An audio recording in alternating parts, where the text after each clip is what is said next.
Makikita natin dito sa ating latest satellite images, itong makakapal na kaulapan sa silangang bahagi ng Luzon ay ang patuloy na epekto ng easterlies o yung mainit na hangin galing sa Karakatang Pasipiko sa silangang bahagi ng ating bansa.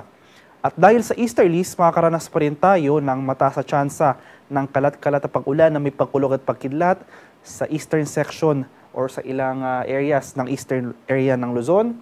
Samantalang dito sa Metro Manila at sa nalalabing bahagi ng ating bansa, magpapatuloy itong mainit at malinsangang panahon. Maghanda pa rin tayo ng mga tsansa ng pulupulong pag-ulan na may pagkulog at pagkidlat na dulot ng localized thunderstorms pagsapit ng hapon hanggang sa gabi.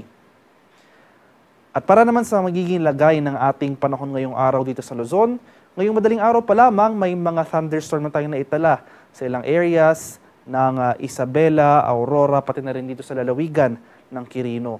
Inaasahan natin na later in the day ay mas maraming areas pa ng Cagayan Valley ang makakaranas ng mga pag-ulan na dala ng easterlies at magpapatuloy rin yung mga kalat-kalat na pag-ulan na may pakulog at pagkilat dito sa area ng Aurora.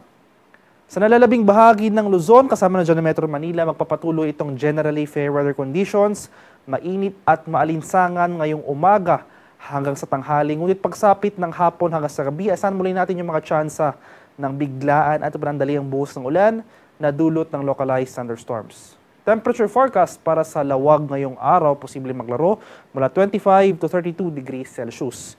17 to 27 degrees naman dito sa Baguio City at 23 to 33 degrees Celsius sa bahagi ng Tuguegarao.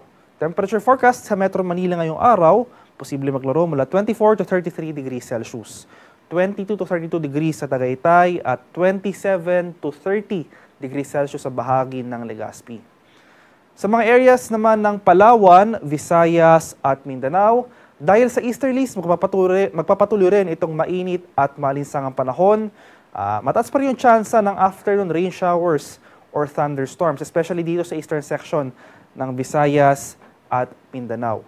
Temperature forecast para sa Puerto Princesa ngayong araw, posibleng maglaro mula 27 to 34 degrees Celsius. 27 to 34 degrees rin dito sa Calayan Islands at 26 to 33 degrees Celsius sa bahagi ng Iloilo. Temperature forecast para sa Cebu ngayong araw ay mula 28 to 32 degrees Celsius at 26 to 32 degrees naman dito sa Tacloban area.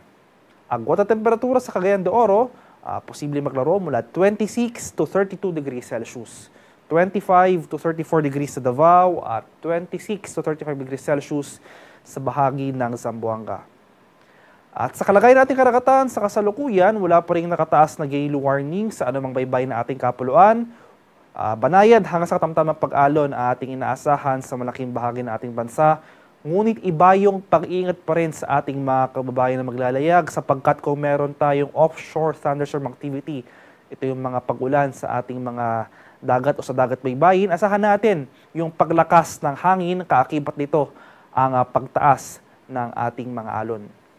At para naman sa ating 3-day extended weather outlook sa mga piling syudad ng ating bansa, simula bukas, araw ng Biyernes, inaasahan na natin na ang generally improving weather conditions sa malaking bahagi ng Northern Luzon. Magpapatuloy rin itong mainit at maalinsangang panahon for the next 3 days sa malaking bahagi ng Luzon sa mga areas yan ng Metro Manila, Baguio City at Legazpi City. Temperature forecast sa Metro Manila sa susunod na 3 araw, posibleng maglaro mula 24 to 34 degrees Celsius, 16 to 26 degrees sa Baguio City at 25 to 32 degrees Celsius sa bahagi ng Legazpi City. Mainit at malinsangang panahon pa rin ang ating mararanasan sa malaking bahagi ng Visayas sa susunod na 3 araw sa mga areas yan ng Metro Cebu, Iloilo City at Tacloban City. Maganda pa rin tayo sa mga tsansa ng pulupulong pag-ulan na may pakulog at pagkilat na dulot ng thunderstorms pagsapit ng hapon hanggang sa gabi. Temperature forecast para sa Metro Cebu sa susunod na 3 araw, posibleng maglaro mula 26 to 32 degrees Celsius.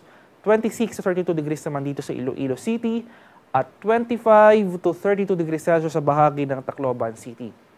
Sa mga areas naman ng Mindanao, dahil pa rin sa easterlies, magpapatuloy itong fair weather conditions. Mag-ingat pa rin tayo or maghanda pa rin tayo ng mga pananggalang sa ulan dahil mataas pa rin yung tsansa ng localized thunderstorms pagsapit nga ng hapon hanggang sa gabi. Temperature forecast para sa Metro Davao for the next 3 days, posible maglaro mula 24 to 34 degrees Celsius. 25 to 33 degrees naman dito sa bahagi ng Cagayan de Oro City at 25 to 35 degrees Celsius sa bahagi ng Zamboanga City. Ang haring araw dito sa Kamaynilaan ay sisikat mamayang 5:55 ng umaga at lulubog naman mamaya sa 6:08 ng hapon.